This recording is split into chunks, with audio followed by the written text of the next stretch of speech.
General, permita-me, aí começou a sua discórdia com Jonas Savimbi? Claro que houve vários episódios em que, por exemplo, eu já tive casos em que dão-me uma ordem.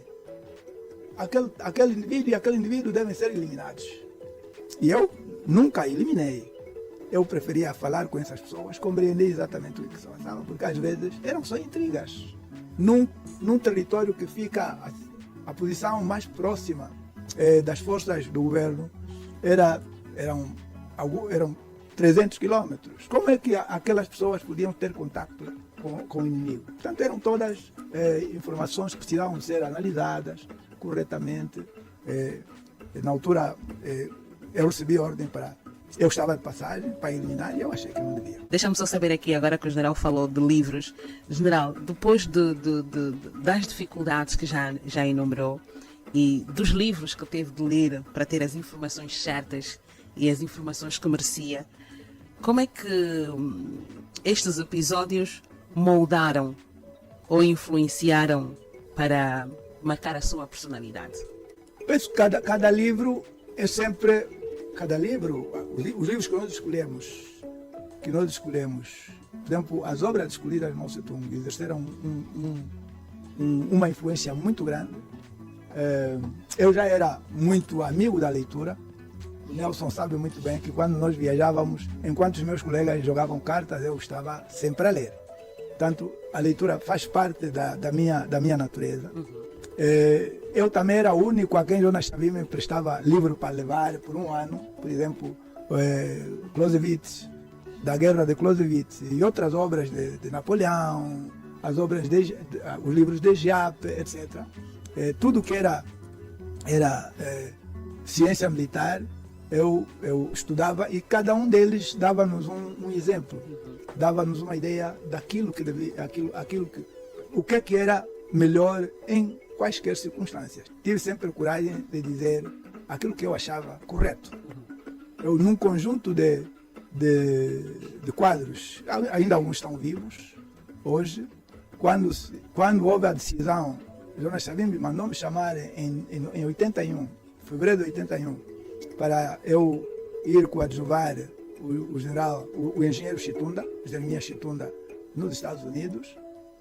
E depois, quando cheguei a Jamba, havia o episódio das bruxas, que se chamavam bruxas. E na reunião havia a cúpula do partido. A cúpula do partido era constituída por 9 pessoas. Eu fazia parte dessa cúpula. E quando fizemos a reunião da cúpula, eles, não, temos o problema das bruxas. Eu, no conjunto de todos eles, fui o único que levantou a mão contra. Porque eu achava que era irracional. No século XX, naquelas circunstâncias, todas as pessoas estavam lá, tanto Jonas Savimbi como Zhao Puna, eram indivíduos com formação superior. Os outros tinham formação acadêmica relativamente, tínhamos feito o 7º ano, etc. Outros tinham feito o 5º ano, tinham um conhecimento, pelo menos científico, razoável. Não se compreendia como é que alguém podia pensar que uma senhora podia influenciar a guerra. Havia alguma coisa que não estava a ser bem feita e que podia ser corrigida. Não dependia de uma... Eu disse na reunião, aquelas senhoras, a esposa do velho Kahane, a esposa do tio Cassese, nas condições da guerrilha, o que elas pensavam era só como é que os meus filhos vão comer, o que é que eles vão vestir.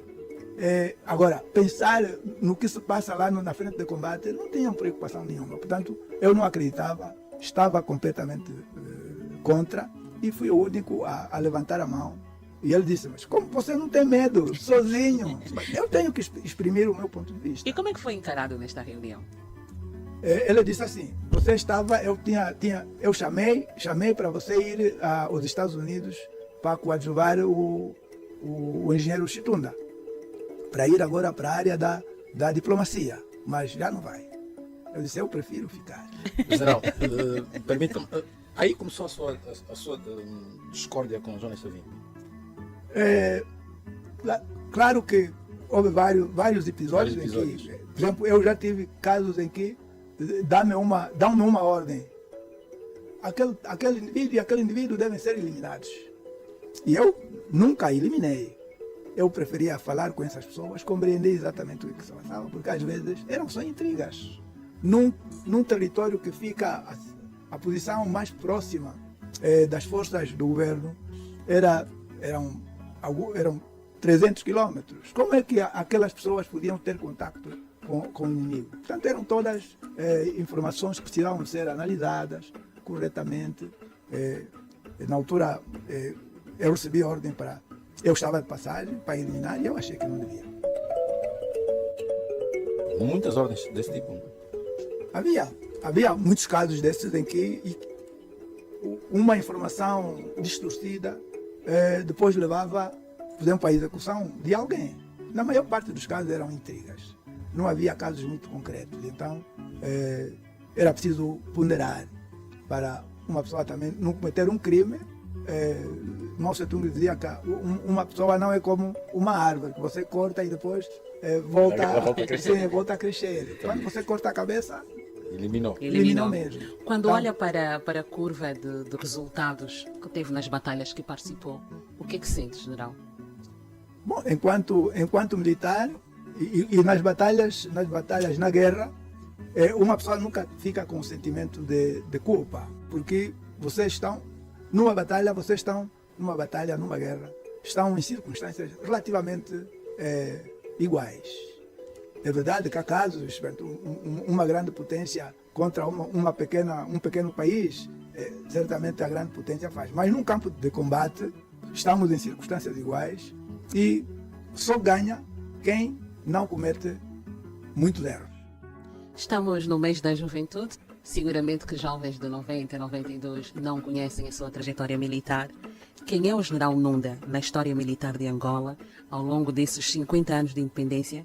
Que percurso é que fez desde o tempo da tropa, recruta, até chegar a general de exército e agora reformado? Que seguramente deve estar a sentir saudades da farda, não? Há coisas que fazem depois parte da nossa vida, como a camaradagem. Porque na guerra só podemos ter sucesso se houver camaradagem. Só podemos ter sucesso se houver unidade. Só podemos ter sucesso se nós protegermos uns aos outros. Então, isso permitiu que eu, fui comandante, portanto, de Nauíla, Namibe, depois fui chamado para ser responsável pelo embarque dos portugueses que estavam a ir embora a partir do Ambo. E depois fiquei segundo comandante de uma zona onde estava o Valdemar Pires Chindondo. Quando foi chamado para a direção, eu fiquei como comandante. Portanto, comecei aí a minha carreira como comandante. Nessa altura o meu primeiro posto foi Alferes. De Alferes passei para capitão. Na altura em que começou a guerrilha, em 76, já era major. E fiquei como major, fiquei como comandante de todo o efetivo que estava na província do Ambo. Na organização do 4º Congresso, eu fui o responsável para a organização da base. Mas assim que a direção chegou na tal base, eu fui enviado para um setor, o setor norte da região. E depois, em 77, depois de ter feito uma formação no mês de dezembro de 76, depois fui nomeado comandante da região militar 25, que era a sul do Bié. Da região militar 25, fui para comandante da região militar 41. Depois de comandante da região militar 41, em 78, fui nomeado comissário político militar da Frente Centro-Leste. O meu coadjuvante era o general Canjundo. Na estrutura da UNITA, o comissário político era o responsável geral, militar e político. E em 79 fui chamado para junto da direção da UNITA e fui nomeado comissário político militar. Mas comissário político militar cuja missão sempre é desempenhar funções do comandante em diversas missões, e depois, em 1983, fui nomeado comandante da região político-militar Esperança Negra. Reiteramos os votos de um bom dia. Continuamos aqui a fazer a trajetória da história com testemunhos de angolanos que contribuíram para a maior conquista do país. Hoje é meu convidado o general de Exército na Reserva, Geraldo Sachipengo Nunda, antigo chefe de Estado-Maior das Forças Armadas Angolanas e ex-embaixador de Angola no Reino Unido. Aqui a falar da luta da independência, da paz e do processo de reconciliação nacional.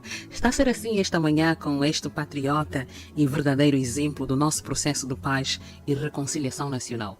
General, que outras referências terão de certa forma marcado o seu percurso como militar? São vários.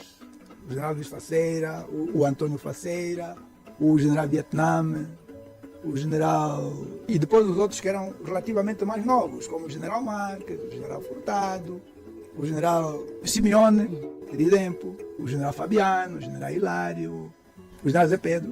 Tanto como personalidades, são essas pessoas. Mas também tem, por exemplo, uma personalidade que eu posso dizer que não posso deixar de salientar este facto. O facto do presidente Zé Eduardo ter confiado em mim e me ter dado a possibilidade de ser chefe do Estado-Maior-General das Forças Armadas Angolanas. Há quem diga que deixou saudades. Principalmente a orientação, a forma como não é do género esbraveja ou da ordem, mas que corrija de uma forma muito tranquila. Você coloca uma questão, ele não diz não, mas diz de outra forma. 44 anos de vida ativa militar, 73 anos de idade. General, lembra-se de algum episódio que tenha marcado durante o conflito armado no